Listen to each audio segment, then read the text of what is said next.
أعوذ بالله من الشيطان الرجيم. بسم الله الرحمن الرحيم.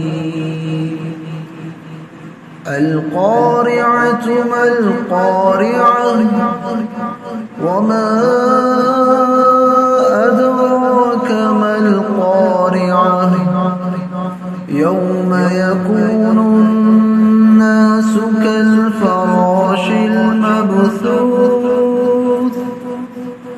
وتكون الجبال كالعهن المنفوش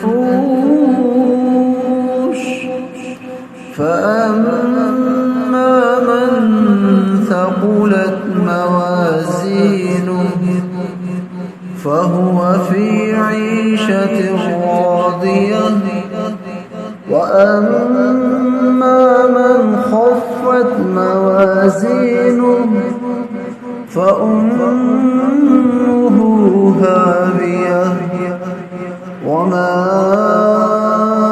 أدراك ما هي نار حامية